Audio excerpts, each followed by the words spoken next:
Sveiki, šiandien noriu truputį pasidalinti su jumis savo mėgstamiausiu automobiliu. Tai tiesiog, kad jis mano mėgstamiausias, bet jis nėra mano. Aš turiu nuostabią galimybę iš savo draugo Liudo juo pasivažinėti ir pasimėgauti. Ir kadangi jau kelis mėnesius tai darau, iš tikrųjų nemažai jo prisimėgavus, nusprendžiau, kad pagaliau galiu ir parodyti, kuo jis man tai patinka. Man už nugaros Nissan GT-R 35. Tai šioje apžvalgoje noriu truputį įvertinti šio automobilio parametrus. Būtent šis Nissanas nėra stokinis, tai truputį papasakosiu, kas jam daryta, bet noriu jį palyginti su kitais superkarais ir kodėl jis, būdamas realiai ko ne perpus mažesnės kainas, vis tiek deliverina. Ir iš tikrųjų man asmeniškai jisai deliverina kur kas labiau vien tuom, kad, nežinau ar pastebėjot, bet Lietuvos gatvėse Porsche automobilių turbūt tiek pat, kiek slyvų ir jie nebesudaro visiškai jokio įspūdžio. Aš šiaip iš tikrųjų, kur tik filmuojas, visą laiką heitinu Porsche automobilius, man atrodo, jų fanai manęs nekenčia, bet aš nekenčiu jų. Todėl, kad man absoliučiai nebegali imponuoti automobilis, kuris yra kone kas antras mūsų gatvėse.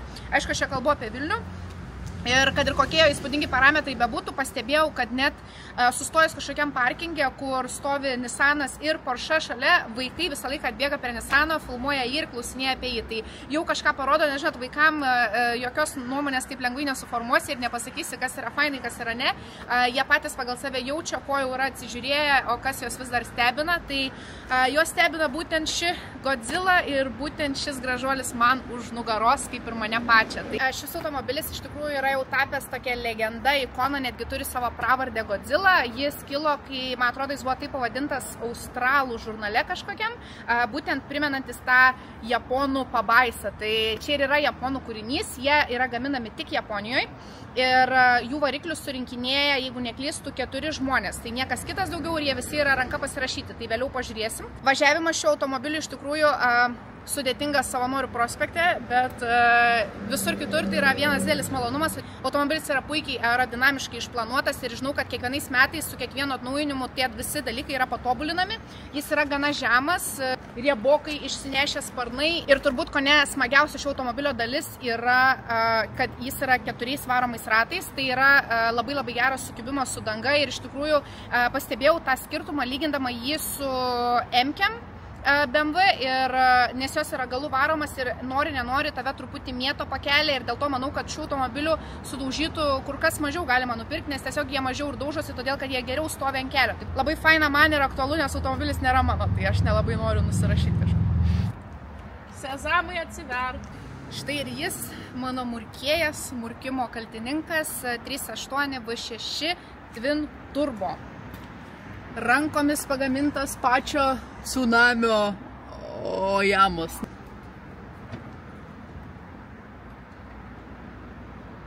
Šiam automobilio modeliui to ikoniškumo suteikė jo vis pašmežavimas filmuose tokiuose kaip Fast and Furious. Čia buvo Paul Walkerio automobilis ir iš tikrųjų prieš tai būtent šitas turėjo tą seno 34 būtent Paul Walkerio lipdukų dizaino atkartojimą. Jo, čia faktas, kad yra naujesnis modelis, būtent šitaip atrodantis 35E nuo 2007 metų. Ir faktas, kiekvienais metais buvo vis tobulinami, tai jeigu neklystų, būtent šis yra 2019 metų ir jie iš gamyklos eidavo su 565 arkliais kažkur.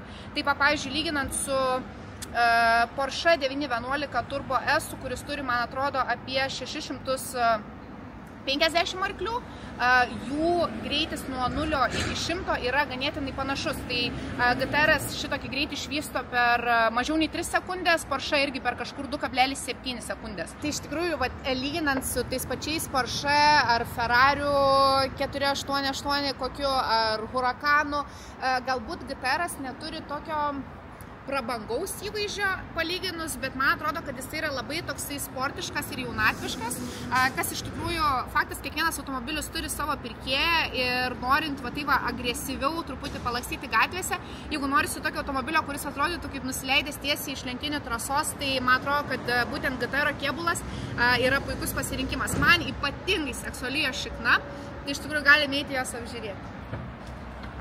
Kadangi aš jį truputį lyginu su kitais superkarais ir bandau išskirti jo pranašumą, tai žinau kaip faktą, kad jo gale yra gerokai daugiau vietos negu Porsche automobiliuose, pavyzdžiui, atsisėsti. Jeigu visgi norisi pasisodinti sėbrų į mašiną prisisodinti ir sėbrą kokį vieną užlinkusi galima sukišti net ir bagažinę. Bagažinė talpina virš 300 litrų, tai labai nemažai, iš tikrųjų kaip superkarui tai yra labai talpi ir funkcionali bagažinė. Kiek žinau, ir Lietuvoje būtent GTR-ai dažnai padalyvauja, kad ir kiek jų nedaug būtų, bet jie padalyvauja dragose ir būtent to savo greitų įsibėgėjimų, tų 4 ratų sukibimų ir viskuo kituo, kas jo yra gerai. Iš tikrųjų, gana pranašiai varžosi drago lenktynėse. Viduje yra sportinės odinės sėdynės, labai patogios, labai mielai tave apglebenčias kaip geriausias draugas, kuris tau linki važiuoti 300 km/h greičiu. Taip pat yra puikiai muzikos sistema, man atrodo, 11 Bose garsiakalbių, tai labai tinka klausytis mano ir mano draugės Dovilės sukurto playlisto, kuris skirtas važinėtis automobiliais be stogo, greit ir visaip kitaip maloniai, kad gerai pūstų vėjas. Paliksiu jo nuorodą aprašyme, tai galite išmėginti.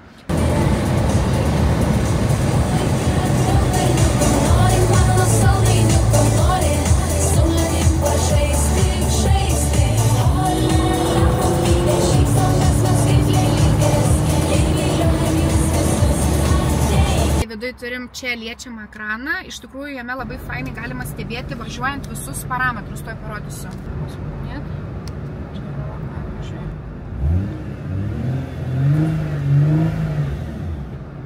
Kiek kuro yra valgoma, kiek visas temperatūras, alyvos ir panašiai.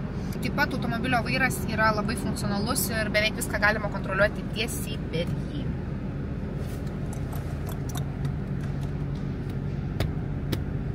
Šitas būtent GTR-as yra jau šiek tiek priliestas ir nestokinis, tai čia mes turim 650 arklių, taip pat turime naują downpipe'ą ir jisai spraksi mielais popcornais bei šaudosi nemielom ugnim, kaip Tai turbūt tiek pagrindinių savybių apie šį automobilį. Mano išvada būtų tokia, kad tai yra ką reiškia prieinama kaina? Automobilių kaina yra, sakykime, apie 100 000, 80-100 dar priklausomai nuo jo modifikacijų. Gali būti ir didesnė ir dar naujesnė automobilio dar didesnė, bet palyginus su kitais automobiliais, kurių parametrus jis pranoksta arba atitinka, jo kaina yra sąlyginamai prieinama tiem, kas nori apturėti kažkokio superkaro malonumą gatvėse.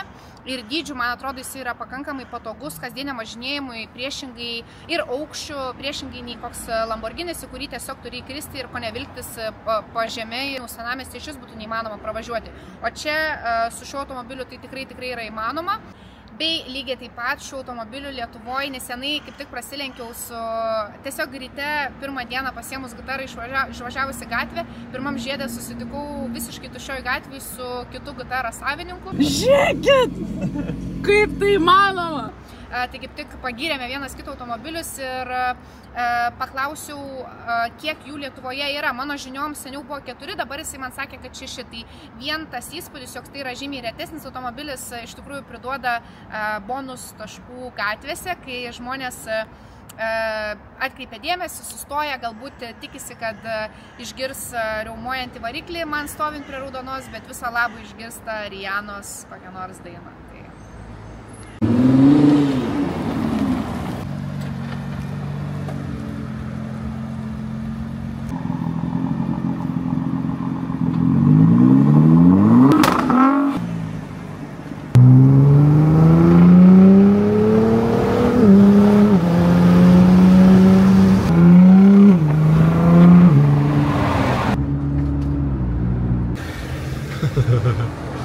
Bombastic side-eye.